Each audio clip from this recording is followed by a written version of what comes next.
ఇక రెండో విషయానికి వచ్చేసరికి లోకల్ బాడీసు, త్వరలో స్థానిక సంస్థల ఎన్నికలు రాబోతూ ఉన్నాయి. వీటికి సంబంధించి కూడా మీ అందరికీ కూడా తెలిసిన విషయాలే. ఇప్పుడు నేను ఒకటి చెప్తా ఉన్నా. ఇక్కడ చంద్రబాబు నాయుడు గారు గురించి, ఆయన చేయబోయే కుట్ర రాజకీయాల గురించి మనందరికీ కూడా తెలిసిన విషయాలే.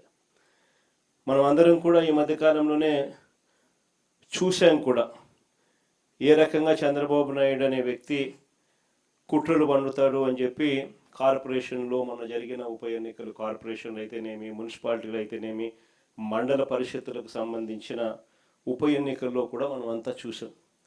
ఏ రకంగా చంద్రబాబు నాయుడు అనే వ్యక్తి పోలీసులను అడ్డు పెట్టుకుని సార్ గురించి దీనికి సంబంధించి దౌర్జన్యాలు చేస్తాడు, ఏ రకంగా కుట్రలు పన్నుతారు అని చెప్పి మనమంతా కూడా మన కళ్ళతో మనమంతా కూడా చూసాం. ఏ రకంగా ఆయన బరి తెగించి ప్రజాస్వామ్యాన్ని ఖూనీ చేస్తాడో కూడా మనకు అందరికీ కూడా తెలిసిన విషయాలే. కానీ ఇవన్నీ తెలిసి ఉన్నా కూడా స్థానిక సంస్థల ఎన్నికలు మాత్రం ఖచ్చితంగా మనం ప్రెస్టీజ్గా తీసుకునే జరిపించాల్సిందే. ఇది ప్రతి ఒక్క క్యాండిడేట్కు చాలా ఖచ్చితంగా చెప్తా ఉన్నా. చంద్రబాబు నాయుడు అనే వ్యక్తి ఎన్ని కుట్రలు పన్నినా, ప్రజాస్వామ్యాన్ని ఖూనీ చేస్తూ ఎన్ని ఇబ్బందులు పెట్టినా, స్థానిక సంస్థల ఎన్నికల్లో ప్రతి కార్యకర్తకు మనం తోడుగా ఉండాలి అని మాత్రం ఖచ్చితంగా చెప్తా ఉన్నా. నేను మాత్రం ఎందుకు అనంటే ఈ స్థానిక సంస్థల్లో పోటీ అనేది క్యాండిడేట్ నిలబడిన తర్వాత అది విజయమైనా పరాజయమైనా కూడా ఆ ప్రతి క్యాండిడేట్కు అనిపించాలి ఎమ్మెల్యే క్యాండిడేట్ నాకు తోడుగా ఉన్నాడు అని.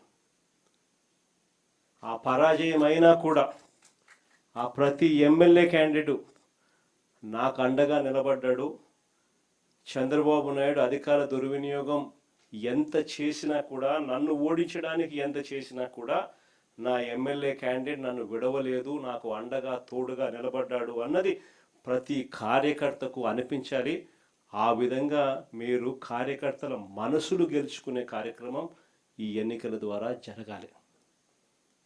ఎప్పుడైనా గుర్తుపెట్టుకోండి, కార్యకర్తకు సంబంధించిన ఎన్నికల్లో మీరు కార్యకర్తకు తోడుగా ఉంటే రేపొద్దున మీ ఎన్నికల్లో అదే కార్యకర్తలు మీకు తోడుగా ఉంటారు అన్నది మాత్రం ఎవరు మర్చిపోవద్దండి. ఇది చాలా ఖచ్చితంగా నేను చెప్తా ఉన్నా. చంద్రబాబు నాయుడు గారు అనే వ్యక్తి ఎన్ని కుట్రలు చేసినా, ఎంతగా ఇబ్బందులు పెట్టినా కూడా ఖచ్చితంగా స్థానిక సంస్థల ఎన్నికల్లో ప్రతి చోట వైఎస్ఆర్ కాంగ్రెస్ పార్టీ తరఫున జెండా ఎగరేయాలి. ఇది మాత్రం ప్రతి ఒక్కరూ గుర్తుపెట్టుకోవాలి. ఎక్కడైనా ఏకగ్రీవం జరిగింది అని అంటే మాత్రం దాన్ని నేను చాలా సీరియస్గా తీసుకుంటాను. ఇది మరొకసారి మళ్ళీ చెప్తా ఉన్నా. అలా జరిగితే అది నియోజకవర్గానికి సంబంధించిన ఇన్ఛార్జ్ ఫెయిలియర్గానే అది నేను భావిస్తాను అని మాత్రం ఖచ్చితంగా ఈ సందర్భంగా ప్రతి ఒక్కరికి కూడా తెలియజేస్తా ఉన్నా. ఎక్కడైనా కూడా కొన్ని చోట్ల మనకు ఒక గ్రామంలో ఎస్సీలే మనకు అండగా ఉండొచ్చు, అలాంటి గ్రామాలు కూడా చాలా ఉంటాయి. కానీ ఖచ్చితంగా ఆ గ్రామంలో ఆ ఎస్సీల నుంచైనా క్యాండిడేట్ రావాలా, స్థానిక సంస్థల ఎన్నికల్లో పోటీకి సిద్ధం కావాలా, ఆ క్యాండిడేట్కి సపోర్ట్ మీరు చెయ్యాలి. ఆ క్యాండిడేట్కి అనిపించాలి నాకు వైఎస్ఆర్ కాంగ్రెస్ పార్టీ తోడుగా ఉంది, నా ఎమ్మెల్యే క్యాండిడేట్ నా చెయ్యి విడవలేదు, ఊర్లో డామినేషన్ నేను తట్టుకోగలుగుతాను, నిలబడగలుగుతాను అని చెప్పి ఆ క్యాండిడేట్కి అనిపించాలి. అప్పుడే రేపొద్దున జరగబోయే మీ ఎన్నికల్లో ఆ క్యాండిడేట్ అంతే కసితో మీకోసం తోడుగా నిలబడతాడు.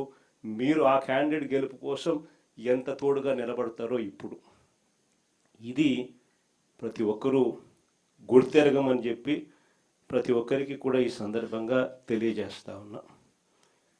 ఈ పొద్దుటి నుంచే ప్రజల్లో నిరంతరం ఎవరున్నారు, పార్టీ కార్యక్రమాల్లో ఎవరు చురుగ్గా పాల్గొంటూ ఉన్నారు అన్న అంశాల మీద ప్రతి గ్రామంలోనూ అవగాహన పెంచుకుంటూ, ప్రతి గ్రామంలోనూ ఇప్పటికే మనం గ్రామ కమిటీలు వేసాం.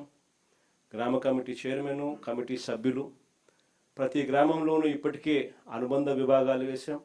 అనుబంధ విభాగాల చైర్మన్లు, వారి సభ్యులు, వీళ్ళందరూ కూడా ఇప్పటికే గ్రామాలలో యాక్టివ్గా ఉన్నారు. వీళ్ళందరినీ కూడా మరింత యాక్టివేట్ చేసి సరైన క్యాండిడేట్, రైట్ క్యాండిడేట్లను ఐడెంటిఫికేషన్ చేసే కార్యక్రమాలు, వీళ్ళల్లో నుంచి వెతికే కార్యక్రమాలు, ఐడెంటిఫై చేసే కార్యక్రమాలు ఖచ్చితంగా చేసుకోమని చెప్పి ఈ సందర్భంగా మిమ్మల్ని అందరికీ కూడా చెప్పే కార్యక్రమమే చేస్తూ ఉన్నాను. అంతేకాకుండా ఈ లోకల్ బాడీ ఎన్నికలప్పుడు ప్రతి ఇంటికి కూడా, ప్రతి గ్రామంలోనూ, వార్డులోనూ నేను ఇంతకు ముందు చెప్పినట్టుగానే మన పార్టీ యంత్రాంగం ఈ 2 సంవత్సరాలలో మనం ప్రత్యేక ధ్యాస పెట్టి బిల్డప్ చేస్తూ వచ్చినాం. ప్రతి వార్డులోనూ, ప్రతి గ్రామంలోనూ గ్రామ కమిటీలు వేసాం, అనుబంధ విభాగాలు వేసాం, కమిటీ అధ్యక్షులు, కమిటీ సభ్యులు ప్రతి గ్రామంలోకి, ప్రతి వార్డులోకి తీసుకుని పోయాం. వాళ్ళందరికీ కూడా ఈ 2 ఏళ్ల వెన్నుపోటుకు 2 ఏళ్ల పుస్తకం అందుబాటులోకి తీసుకొచ్చే కార్యక్రమం చేయండి. వాళ్ళందరికీ కూడా ఈ డిజిటల్ కాపీలు వాళ్ళ ఫోన్లకు ఇదంతా కూడా చేర్పించే కార్యక్రమం చేయండి. పార్టీ వెబ్సైట్లో ఇది ఎలాగో పెట్టడం జరిగింది. మీరు కూడా వాళ్ళ ఫోన్ నెంబర్లకు ఇది వాళ్ళ ఫోన్ డిజిటల్ కాపీలు వాళ్ళకు పంపించే కార్యక్రమాలు మీరు కూడా చేసే కార్యక్రమాలు చేయండి. ఈ కాపీలు ప్రతి ఇంటికి, ఆ గ్రామంలోనూ, ఆ వార్డులోనూ ఈ అనుబంధ విభాగాల సభ్యులు, అధ్యక్షులు, గ్రామ కమిటీ అధ్యక్షులు, సభ్యులు ప్రతి ఇంటికి వీటితో వాళ్ళు చదువుకొని ఈ పుస్తకాలను ప్రతి ఇంటికి కూడా వాళ్ళు చేర్పించి, ప్రతి ఇంట్లో కూడా చంద్రబాబు నాయుడు గారి 2 ఏళ్ల పాలన మీద ప్రతి ఇంట్లో కూడా చర్చ జరిగేట్టుగా, ప్రతి ఇంటికి వాళ్ళు వెళ్ళి టైం కేటాయించి వాళ్ళు ప్రతి ఇంట్లో కూడా చర్చ జరిగేట్టుగా చేయాలి.